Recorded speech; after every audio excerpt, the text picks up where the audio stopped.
एक बाप जो खुद एक पुलिस अफसर है, वो अपने बेटे को नहीं जानता, और एक बाप जो एक आम आदमी है, वो अपनी बेटी की मौत का बदला लेने के लिए पूरी दुनिया से लड़ने को तैयार है। जब ये दोनों एक दूसरे के सामने आते हैं तो जो कहानी बनती है वो आपको अंदर तक हिला देती है। यह है वलात्तू वशाथे कलान, एक मलयालम क्राइम थ्रिलर जो 2026 में आई और जिसका नाम लिया गया है बाइबल की उस कहानी से जिसमें जीसस के दाईं तरफ एक चोर था जिसने अपने पापों को स्वीकार किया और माफी मांगी। वो चोर जो सबसे आखिरी पल में सच्चाई की तरफ मुड़ा, और यही इस फिल्म की आत्मा है। एंटनी जेवियर एक सर्कल इंस्पेक्टर है, एक पुलिस का बड़ा अफसर जिसे लोग सैल्यूट करते हैं, जिसके नाम से इलाके में डर है। बिजू मेनन ने इस किरदार को जिया है। एंटनी की जो असली पहचान है वो वर्दी से नहीं है, उसकी असली पहचान है उसका घमंड, उसका अहंकार, उसका कठोर स्वभाव। वो इतना कड़क है कि उसका अपना बेटा फिलिप उससे नफरत करता है। बाप बेटे के बीच इतनी दूरी है कि दोनों एक घर में रहते हुए भी अजनबियों जैसे हैं। इस रिश्ते को ठीक करने के लिए दोनों एक काउंसलर के पास जाते हैं, एक साइकोलॉजी डॉक्टर के पास। डॉक्टर दोनों को अलग अलग और साथ में भी बात करते हैं। फिलिप साफ कहता है कि उसके पिता का अहंकार, उनका गुस्सा, उनका तरीका कभी किसी रिश्ते को ठीक नहीं होने देता। एंटनी सुनता है लेकिन बदलना उसके बस की बात नहीं। दूसरी तरफ है सैमुअल जोसेफ, जिसे जोजू जॉर्ज ने निभाया है। सैमुअल एक बिल्कुल अलग इंसान है, एक आम सीधा सादा शांत स्वभाव का आदमी जो अपनी पत्नी थेरेसा और अपनी इकलौती बेटी आयरीन के साथ एक सुखी जिंदगी जीता है। लैना ने थेरेसा का किरदार निभाया है और आयरीन का किरदार वैष्णवी राज ने। आयरीन एक जोशीली, हिम्मती और न्याय की पक्षधर लड़की है। वो लड़की है जो किसी भी गलत बात के सामने चुप नहीं रहती, जो लड़ती है, जो आवाज उठाती है।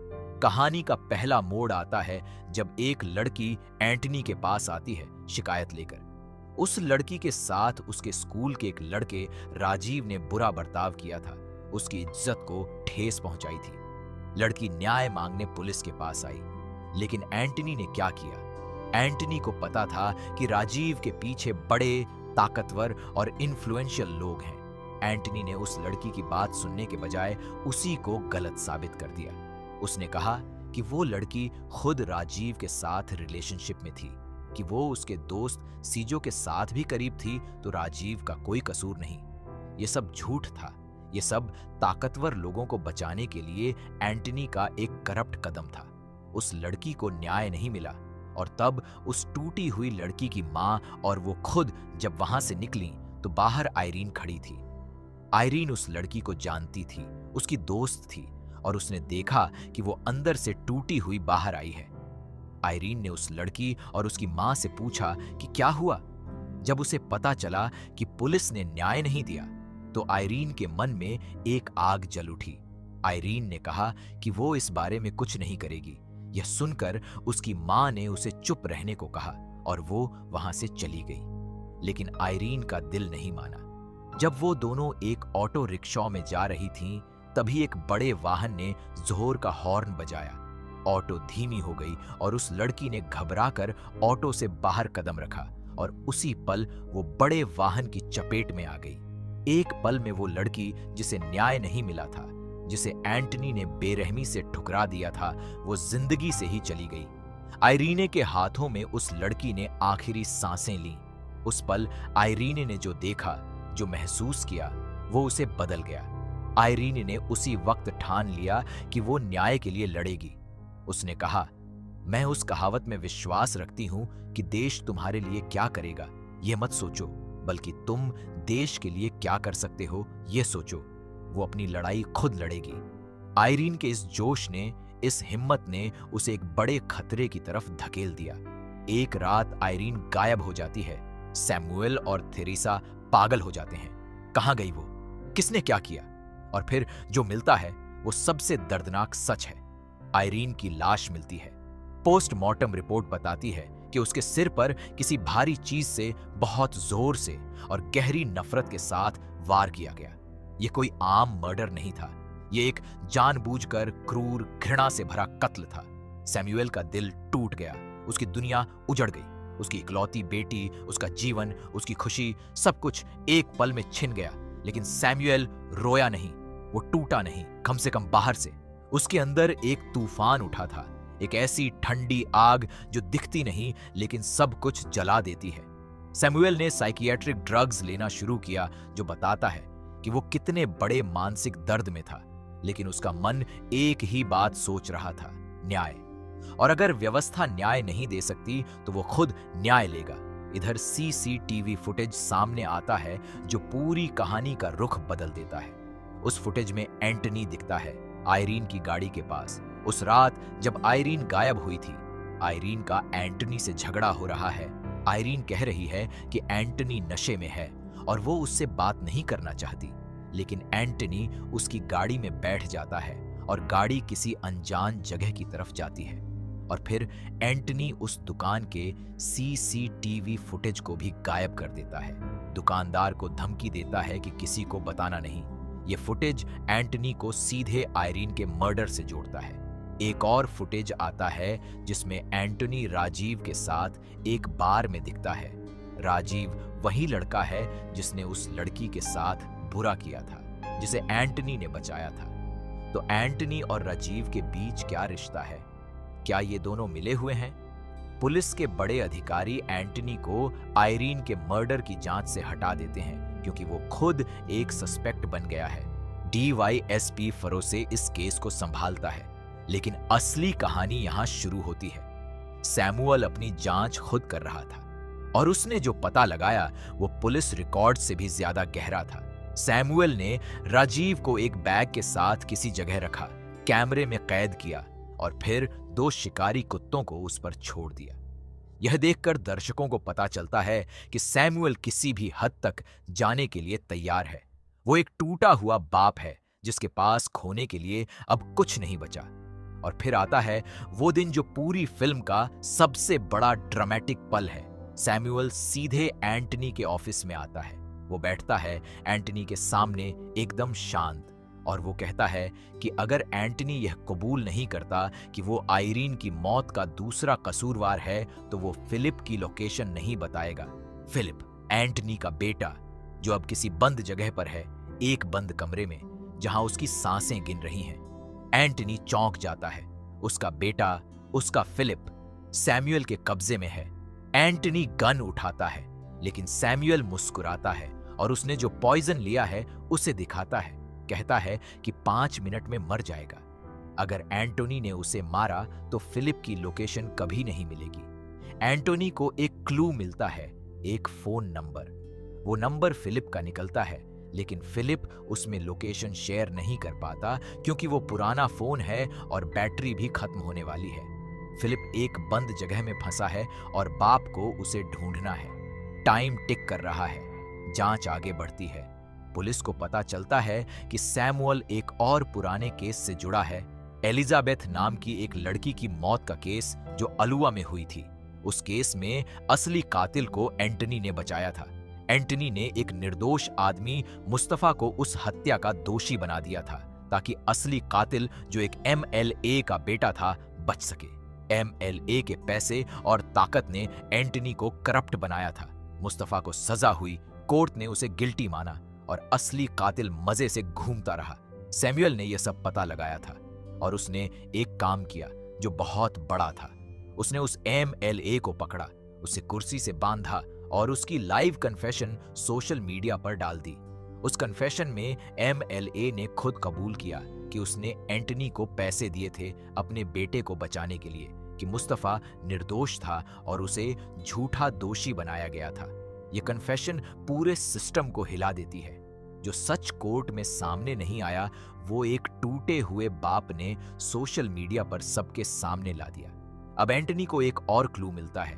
कोई अलुआ पुलिस स्टेशन से कॉल करता है सैमुअल के नाम से और रूम नंबर 403 का जिक्र करता है। वो कॉल होटल के उस रूम तक एक्सटेंड होती है और वहां थेरेसा है, सैमुअल की पत्नी, जो खुद पॉइजन ले चुकी है। थेरेसा मर रही है लेकिन मरने से पहले वो एंटनी को एक और फोन नंबर देती है और वो सच बताती है जो पूरी कहानी का सबसे बड़ा ट्विस्ट है। थेरेसा बताती है कि आयरीन को किसने मारा। सच ये था कि उस रात जब आयरीन अपनी गाड़ी में थी, उसी रात एंटोनी का बेटा फिलिप उस इलाके में था। फिलिप और राजीव एक फ्लैट में ड्रग्स ले रहे थे। जब एंटोनी को खबर मिली तो वो वहां पहुंचा फिलिप को पकड़ने। फिलिप और राजीव वहां से भाग निकले। फिलिप भाग रहा था और तभी सड़क पर आयरीन की गाड़ी आ गई। आयरीन ने फिलिप से रूखेपन से बात की, उसे डांटा और फिलिप ने उस नशे में, उस गुस्से में एक पत्थर उठाया और आयरीन के सिर पर इतनी जोर से मारा कि वो वहीं मर गई। फिलिप वहीं आयरीन को मारने वाला था, एंटनी का खुद का बेटा, और एंटनी को यह पता था। इसीलिए वो उस रात वहां था, इसीलिए उसने सीसीटीवी फुटेज चुराई, इसीलिए उसने दुकानदार को धमकाया, इसीलिए वो राजीव से मिला। एंटनी एक पुलिस ऑफिसर होते हुए भी अपने बेटे को बचाने के लिए सबूत मिटा रहा था। ये वो इंसान था जो न्याय के नाम पर काम करता था, लेकिन जब उसके अपने बेटे की बारी आई तो वो एक करप्ट बाप बन गया। और फिलिप का यह स्वभाव, ये हिंसा, ये साइकोपैथिक बिहेवियर कहां से आया? थेरेसा बताती है कि इसके लिए भी एंटोनी जिम्मेदार है। एक बार जब फिलिप अपनी क्लास में था तो उसने एक लड़की की स्कर्ट खींची, उसे शर्मिंदा किया। जब एंटोनी को पता चला तो उसने घर पर फिलिप को इतनी बेइज्जती की, इतना ह्यूमिलिएट किया, इतना कठोर सजा दी कि फिलिप के अंदर कुछ टूट गया। एक बाप का कठोर व्यवहार, उसका अहंकार, उसकी कभी न माफ करने वाली प्रकृति, इसी ने फिलिप को वो बनाया जो वो बन गया। थेरेसा मर जाती है। अब दोनों घर उजड़ चुके हैं। सैमुअल की बेटी आयरीन मर गई और सैमुअल ने जहर पी लिया। थेरेसा मर गई। फिलिप एक बंद कमरे में है। राजीव पुलिस को एंटनी के घर के पास एक जमीन के नीचे से मिलता है, जिंदा, मुश्किल से, और उसे हॉस्पिटल ले जाया जाता है। एंटोनी सारे क्लूज जोड़ता है, हर बात सामने आती जाती है। वो दौड़ता है, समय कम है, फिलिप का फोन बंद होने वाला है। एंटनी को फिलिप का अंदाजा होता है एक चर्च के पास, पेइता के इलाके में, एक कब्रिस्तान के नजदीक। एंटनी वहां पहुंचता है और यहां होता है वो पल जो इस पूरी फिल्म का सबसे गहरा, सबसे भारी, सबसे दिल तोड़ने वाला पल है। एंटनी वहां पहुंचता है, लेकिन वो फिलिप को ढूंढना बंद कर देता है। एक पुलिस अफसर जो अपने बेटे को बचाने के लिए वहां पहुंचा था, वो एक पल के लिए रुकता है। उस रुकने में उसका पूरा जीवन, उसके सारे पाप, उसके सारे झूठे फैसले, उसकी वो सारी गलतियां जो उसने एक करप्ट ऑफिसर के रूप में की और एक बेरहम बाप के रूप में की, सब सामने आ जाती हैं। और एंटनी उस पल एक अजीब चॉइस लेता है। वो फिलिप को नहीं ढूंढता, फिलिप बच नहीं पाता। यह एंडिंग बहुत कुछ कहती है बिना कुछ कहे। क्या एंटनी को सच में फिलिप नहीं मिला, या उसने जानबूझकर देर की? क्या एक बाप ने अपने बेटे को उसके किए की सजा दी, या उसे एहसास हुआ कि जो हुआ वो उसी की वजह से हुआ, उसी की परवरिश की वजह से, उसी के अहंकार की वजह से, और अब उसके पास इस पाप का कोई जवाब नहीं? फिल्म का नाम वलाथु व शाथे कल्लान, यानी दाहिनी तरफ का चोर, वो बाइबल का रेफरेंस है। जीसस को जब सूली पर चढ़ाया गया था तो उनके दाएं तरफ एक चोर था जिसने अपने पापों को स्वीकार किया था, जो पश्चाताप में था, जो आखिरी वक्त में सच्चाई की तरफ मुड़ा था। यह फिल्म उसी की कहानी है, एक ऐसे इंसान की जो जिंदगी भर गलत करता रहा, लेकिन आखिर में शायद एक सच्चाई की तरफ मुड़ा। सैमुअल की कहानी एक बाप की कहानी है जिसने सब कुछ खो दिया और फिर भी उसने वो करने की कोशिश की जो सिस्टम नहीं कर पाया। उसने एक MLA को बेनकाब किया जो सालों से ताकत का नाजायज फायदा उठा रहा थी। उसने एक निर्दोष मुस्तफा के साथ जो हुआ उसे सामने लाया। उसने एंटनी को उसके असली चेहरे पर लाकर खड़ा किया, लेकिन इस सब में उसने खुद की जान भी दे दी, अपनी पत्नी को भी खो दिया। 2 घर तबाह हुए, एक तबाह करने वाले ने और एक बदला लेने वाले ने। जीतू जोसेफ, जो दृश्याम जैसी फिल्म्स के डायरेक्टर हैं, उन्होंने इस फिल्म में यह दिखाया है कि करप्शन सिर्फ पैसे लेने का नाम नहीं है। करप्शन वो भी है जब आप किसी की मदद नहीं करते जब आपको करनी चाहिए। करप्शन वो भी है जब आप अपनी जिम्मेदारी से मुंह मोड़ते हैं। और सबसे बड़ी करप्शन वो है जब आप एक बाप के रूप में अपने बेटे को इंसान नहीं बना पाते, बीजू मेनन ने एंटनी का किरदार इस तरह निभाया है कि आप उससे नफरत भी करते हैं और उस पर तरस भी आता है। जोजू जॉर्ज ने सैमुअल को इतनी गहराई से जिया है कि उनकी आंखों में वो दर्द देखकर आपका दिल भारी हो जाता है। दोनों ने एक ऐसे पर्दे पर एक दूसरे के सामने खड़े होकर वो खेल खेला है जो देखने में जितना आसान लगता है उतना असल में नहीं होता। वलथु वशाथे कलान एक क्राइम थ्रिलर है, लेकिन इसके नीचे जो असली कहानी है वो पेरेंटिंग की है। ये सवाल पूछती है कि बच्चे जब गलत बनते हैं तो कौन जिम्मेदार होता है? क्या वो बच्चे खुद, या वो माहौल जो उन्हें मिला, या वो बाप जिसने उन्हें डर और अहंकार में पाला?